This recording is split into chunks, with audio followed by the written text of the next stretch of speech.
അതും ഒരിക്കലും പറ്റരുതെന്ന് വിചാരിച്ചാണ് ക്രിസ് എനിക്ക് തോന്നുന്നു ദിവ്യ ഒരുപാട് ആലോചിച്ചിട്ടായിരിക്കും ഈ ഒരു തീരുമാനത്തിലേക്ക്. അപ്പൊ ഒരു പേടി ഉണ്ടായിരുന്നോ സത്യത്തിൽ? അങ്ങനെ പറയരുത്, അങ്ങനെ പറയരുത്.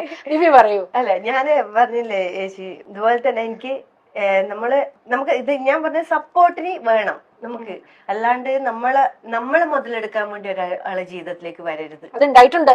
അതാണ് ഞാൻ പറഞ്ഞത്. പക്ഷെ എന്താണ്, നമ്മൾ ഈ ആർട്ടിസ്റ്റ് എന്ന നിൽക്കുമ്പോ മറ്റുള്ളവരുടെ കാഴ്ചപ്പാട് വേറെയാ. നമ്മളാണെങ്കിൽ പൊട്ടന്മാര് സ്നേഹത്തിന് വേണ്ടി അല്ലേ, നമ്മൾ പെണ്ണെന്ന് പറയുന്ന വർഗം അങ്ങനെയാ. ആണുങ്ങൾ ഒരു സ്നേഹം കിട്ടാത്തവര് ഒരു സ്നേഹം ആരെങ്കിലും തരുവോ എന്ന് വെച്ചാൽ നല്ലോണം സ്നേഹിക്കണ്ടല്ലോ. അപ്പൊ നമ്മൾ പറയും, അങ്ങോട്ടേക്ക് പൈസ കൊടുത്ത് സ്നേഹിക്കലേ. എല്ലാരും അനുഭവം ഇതായിരിക്കും, പക്ഷെ ആരും തുറന്ന് പറയില്ല എന്ന് മാത്രം. അവൻ നല്ലോണം സ്നേഹിക്കണ്ടല്ലോ എന്നെ, ആടാ ഒരു 5000 ഉണ്ടാ, അയ്യോ എനിക്ക് ഇങ്ങനെ ബുദ്ധിമുട്ടാണ്, എന്താ ചെയ്യാ, കടം അവിടെ അതെയാണ് കടമുണ്ടാ. അപ്പൊ നമ്മളെന്താ പറയാ, അത് നോക്കൂ, നമ്മള് കടം വാങ്ങി അങ്ങോട്ട് കൊടുക്കുക, സ്നേഹമല്ലേ കിട്ടുന്നത്. അവസ്ഥ. നമ്മള് ശരിക്കും പറഞ്ഞ പൊട്ടന്മാരായി, പെണ്ണുങ്ങളെന്ന് പറഞ്ഞ പൊട്ടന്മാരാ. അപ്പൊ ആയിക്കോട്ടെ, പൊതുവെ സത്യമാണ്, ഒരു വലിയ സ്റ്റേറ്റ്മെന്റ് ആട്ടോ. അതിന് വളരെ സിമ്പിൾ ആയിട്ട് പറഞ്ഞതാണ് ദിവ്യ. നമ്മളൊക്കെ പറയുന്ന വലിയ സ്റ്റേറ്റ്മെന്റ് ഒന്നും അല്ല, സത്യസന്ധമായിട്ടുള്ളത് പറഞ്ഞു. ഒരു കാര്യം കൂടെ പറയാം, ഒരു ഹ്യൂമൻ അത്രയേ ഉള്ളൂ. അത് പെണ്ണാവണം എന്നില്ല. ആണുങ്ങളുടെ കാര്യത്തിൽ കുഞ്ഞുമോൾ എന്തൊക്കെയാണോ ലൈഫിൽ അനുഭവിച്ചിട്ടുള്ളത്, അതിന്റെ ഒരു ഓപ്പോസിറ്റ് സൈഡില് what a man can undergo, അത് ഞാൻ പോയിട്ടുണ്ട്. അത് എന്റെ അമ്മയോട് ചോദിച്ചാൽ അറിയാം. ഞാൻ വാട്ട് ഐ വെന്റ് ത്രൂ എന്നുള്ളത് എന്റെ അമ്മയ്ക്ക് അറിയാം. കുറെയൊക്കെ അമ്മ പോലും കേട്ടിട്ടില്ല, അമ്മയ്ക്ക് പോലും കേൾക്കാൻ പറ്റാതെ, അതായത് അത്രത്തോളം സ്ട്രെയിൻ അമ്മയ്ക്ക് എടുക്കാൻ പറ്റില്ല എന്ന് പറഞ്ഞിട്ട് പലപ്പോഴും ഫോൺ കട്ട് ചെയ്തിട്ടുണ്ട്. അപ്പോ അമ്മയ്ക്ക് അറിയാം ഇതിൽ കൂടുതലുണ്ട്, പക്ഷെ അത് എന്താണെന്ന് ചോദിക്കാനുള്ള ധൈര്യം ഇല്ല എന്നുള്ളത്. അത് ക്രിസ് പറയാനും ആഗ്രഹിക്കുന്നില്ല പുറത്തേക്ക്. എന്തിന്? അതെ, പറഞ്ഞ വെറുതെ എന്തിന്? ആൾക്കാർക്ക് കാണുമ്പോ ഇവൻ ജാടയാണ്, ഇവൻ താടിയാണ്, ഇവൻ അങ്ങനെയാണ് ഇങ്ങനെയാണ് പറയണ, വെറും ഈ കോമാളിയാണെന്ന് പറയുന്നത് പറഞ്ഞോട്ടെ. ഞാൻ അനുഭവിച്ചത് ഞാൻ അറിഞ്ഞു, കുഞ്ഞുമോൾ അറിഞ്ഞു, മതി. ഈ കുറ്റപ്പെടുത്തവരും ഇതേ സ്റ്റേജിൽ പോകുന്നവരായിരിക്കും, എന്നാലും അതിന് വേറൊന്നുമില്ല, അതിന് ചെറിയ അസൂയ, കുശുമ്പ് എന്നൊക്കെയാണ് വാക്കുകൾ. അത്രേ ഉള്ളൂ. അതില് ആസ് എ ഹ്യൂമൻ നമ്മൾ എല്ലാവരും സ്നേഹത്തിന് വേണ്ടി നമ്മൾ എന്തും ചെയ്യാൻ തയ്യാറാണ്. ഒരു കോംപ്രമൈസ് വന്നു കഴിഞ്ഞാൽ ഓപ്പോസിറ്റ് സൈഡിൽ മാനിപ്പുലേറ്റിംഗ് ബിഹേവിയർ ഉള്ള ഒരാളാണെന്നുണ്ടെങ്കിൽ എങ്ങനെ മുതലെടുത്ത് ജീവിക്കാം. അപ്പൊ ഇതാണായാലും പെണ്ണായാലും, അതായത് ഒന്ന് താഴ്ന്നു കൊടുത്തു കഴിഞ്ഞാൽ ഇവന്റെ തലയിൽ ചവിട്ടി ഡാൻസ് കളിക്കാൻ തീരുമാനിക്കുന്ന പെണ്ണുങ്ങളുണ്ട്. അപ്പൊ അതേപോലെ തിരിച്ച് ഇവൾ ഒന്ന് താഴ്ന്നു കഴിഞ്ഞാൽ ഇവളുടെ സ്വത്ത് മുഴുവൻ എനിക്ക് അടിച്ചെടുത്ത് ഞാൻ ജീവിക്കാന്ന് കഴിയുന്ന പുരുഷന്മാരുണ്ട്.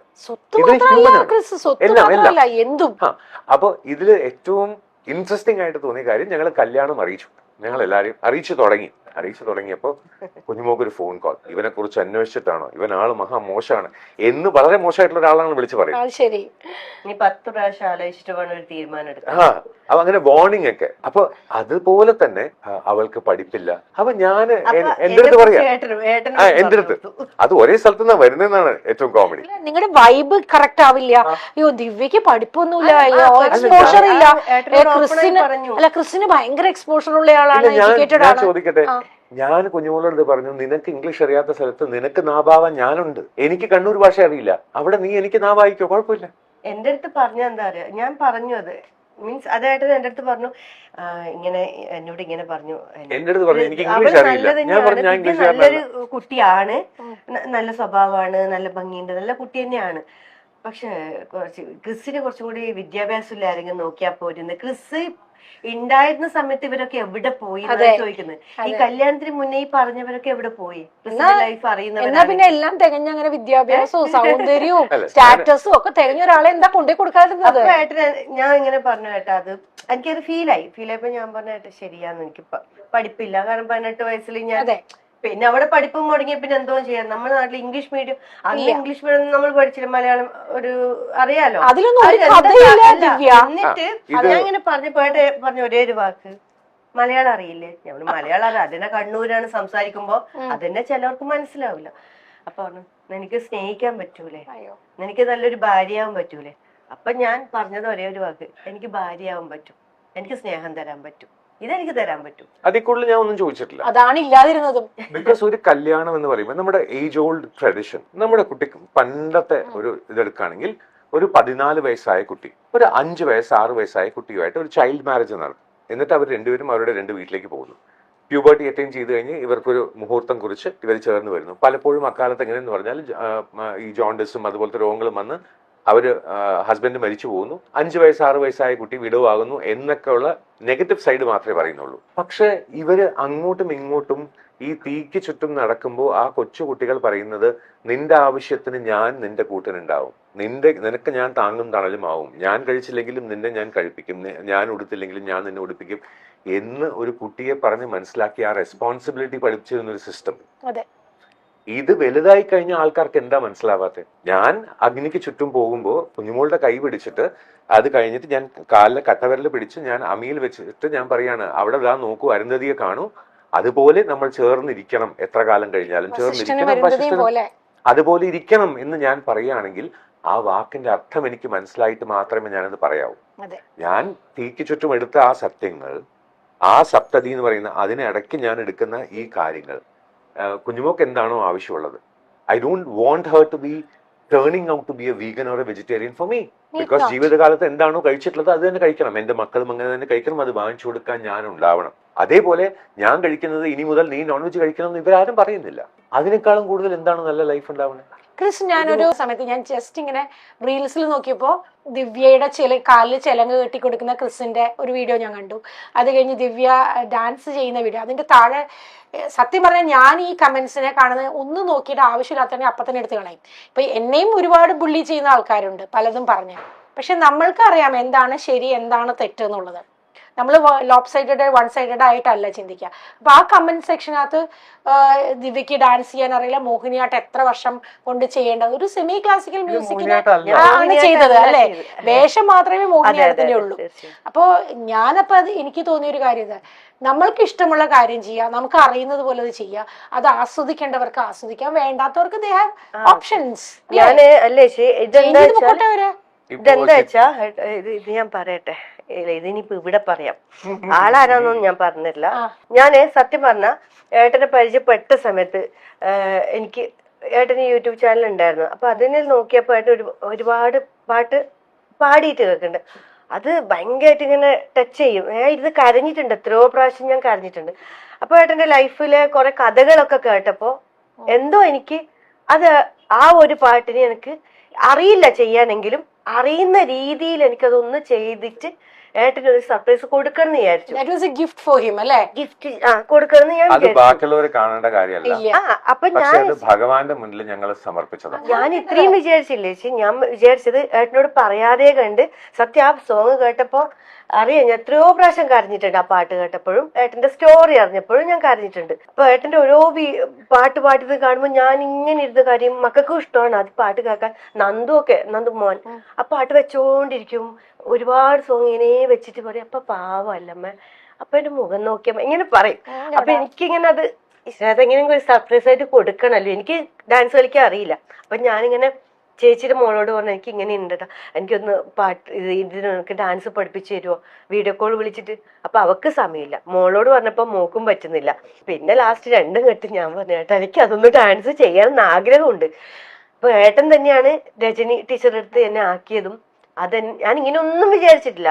അപ്പൊ എനിക്ക് കയ്യും കാലമൊക്കെ വേറെ, ഇതൊന്നും ശരീരമൊന്നും വഴങ്ങുന്നില്ല, ചേച്ചി ചെയ്ത് ശീലമില്ലല്ലോ, നന്നായിരുന്നു ദിവ്യ. ഞാൻ ആത്മാർത്ഥമായിട്ട് പറയാണ്, ഇപ്പൊ മോഹിനിയാട്ടം ഒരു ക്ലാസിക്കൽ ഡാൻസ് പെർഫോമൻസിന്റെ ലെവലിലേക്ക് അത് ഉയർന്നില്ല എന്നുള്ളത് സത്യമാണ്. പക്ഷേ അത് മോഹിനിയാട്ടം അല്ല. ഇപ്പൊ നമുക്ക് അറിയാലോ, ഇപ്പൊ കൈ ഇപ്പം ഇങ്ങനെ വെച്ചാൽ ഞാൻ ഇത് ഇങ്ങനെയാണോ വെക്കേണ്ടതെന്ന് എനിക്കറിയില്ല.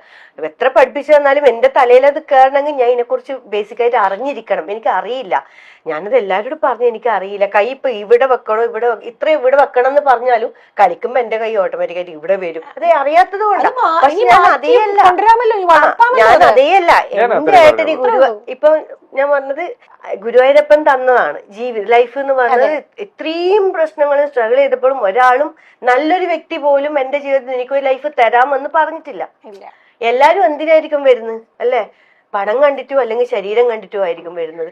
പക്ഷെ ആത്മാർത്ഥമായിട്ട് കുടുംബജീവിതം എനിക്ക് മെയിനായിട്ട് എന്റെ മക്കളാ.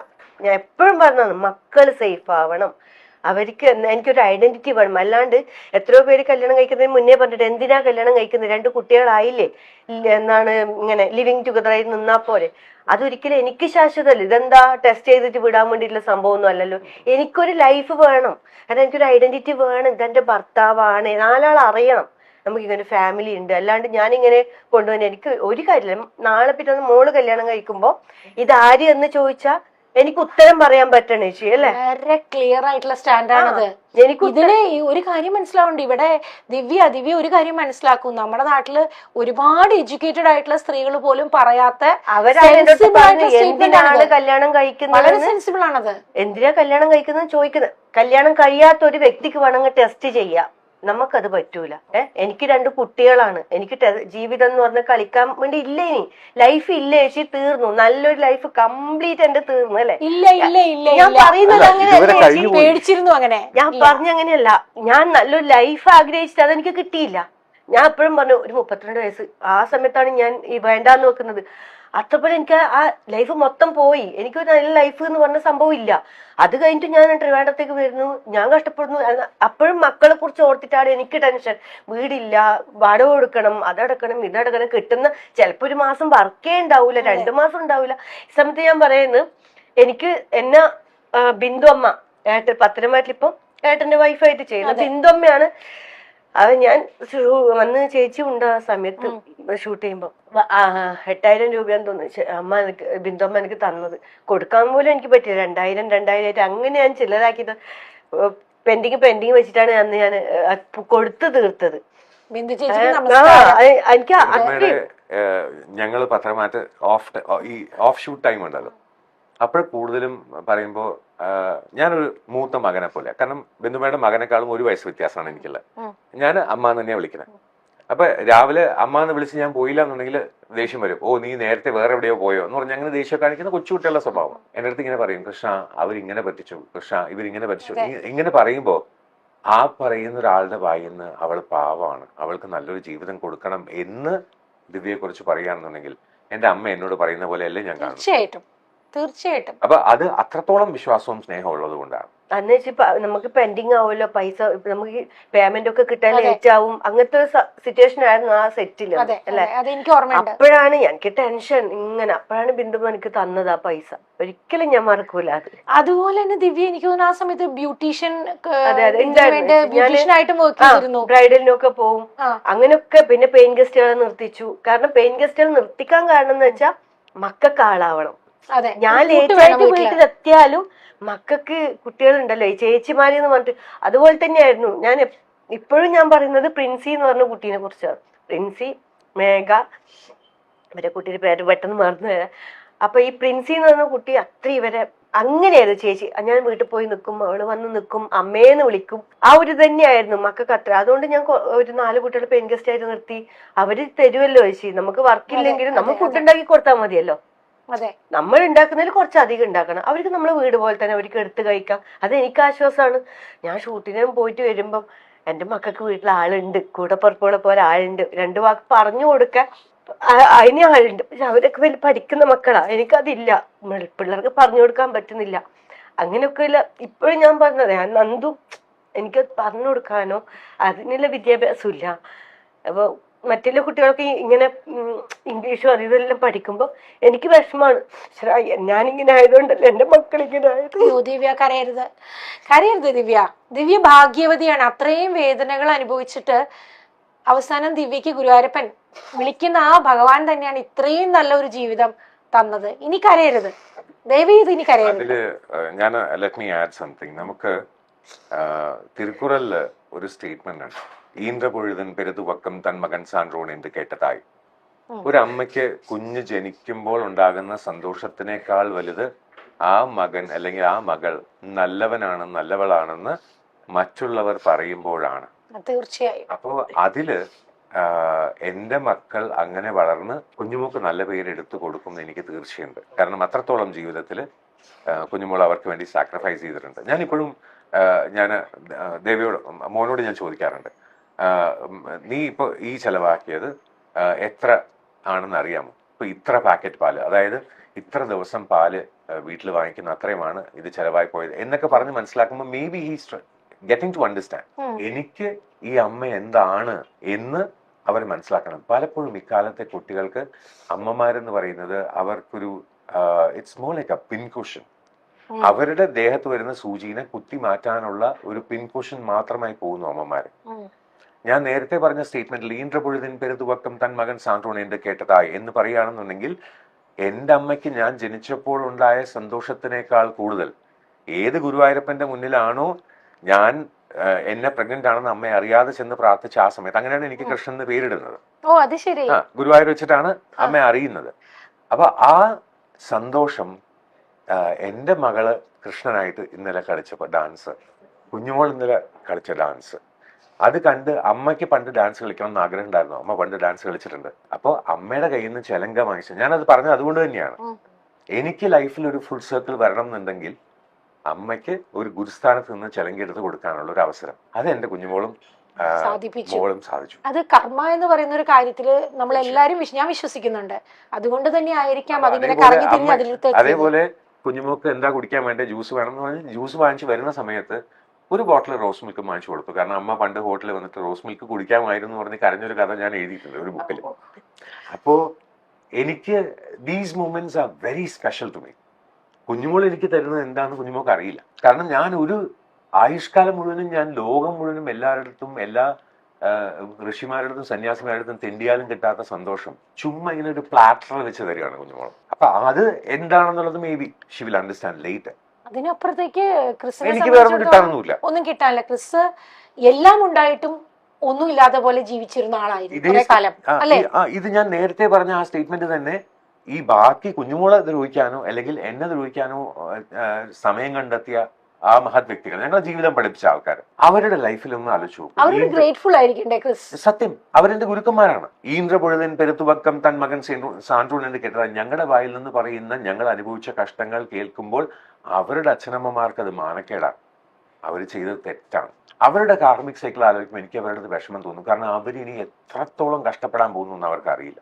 തിരിച്ച് കാരണം അത്രത്തോളം വിഷമിപ്പിച്ചിട്ടുണ്ട് ഞങ്ങൾ രണ്ടുപേരെയും ഞങ്ങളുടെ മക്കളെയും. എന്റെ മോക്ക് സുഖമില്ല എന്ന് പറഞ്ഞ് ഞാൻ പെടഞ്ഞ് ഞാൻ അവിടെ എത്തുമ്പോ അവിടെ ആ കുഞ്ഞ് ആഗ്രഹിക്കുന്ന ആകെ ഒരു കാര്യമുള്ളൂ, ഞങ്ങൾ രണ്ടുപേരും അടുത്തുണ്ടാവണം, കൈ. എന്റെ മോന് ഹോസ്പിറ്റലിൽ ചെന്ന് കഴിഞ്ഞാൽ സൂചി കാണുമ്പോൾ പേടി വരുമ്പോൾ വിളിക്കുന്ന എന്നെയാണ്. ഞാൻ ഈ വഴക്ക് പറയണ ഞാനാണ്. ഞാൻ എന്റെ മോനെ വഴക്ക് പറയുന്ന സ്നേഹം കൊണ്ട് വഴക്ക് പറയണതാ. പക്ഷെ അവന് സൂചി കണ്ട് പേടിക്കുമ്പോ എന്നെ തന്നെയാ വിളിക്കുക. അപ്പൊ ഞാൻ പറയടാ ഇത് എന്തോന്ന് പോവാൻ എന്ന് ചിരിച്ചു കളയുമ്പോൾ ഹിൽ ബി ഓക്കെ. അപ്പൊ എവിടെയോ എനിക്ക് കിട്ടുന്ന ഈ സന്തോഷം. അച്ഛൻ ഹീസ് ഓൾമോസ്റ്റ് ഇപ്പൊ 86 അമ്മ 74. അപ്പൊ ആ പ്രായത്തില് അവര് രാത്രി 10 മണി വരെ ആ ഗുരുവായൂരപ്പൻ ഓഡിറ്റോറിയത്തിൽ നിന്ന് പ്രോഗ്രാം കണ്ടിട്ട് ഞങ്ങളുടെ കൂടെ ഫോട്ടോ എടുക്കാൻ നിൽക്കുമ്പോൾ എന്റെ ലൈഫ് ഫുള്ളായി. അമ്മ പണ്ട് ഡാൻസ് കളിക്കണം എന്ന് ആഗ്രഹിച്ച അമ്മയുടെ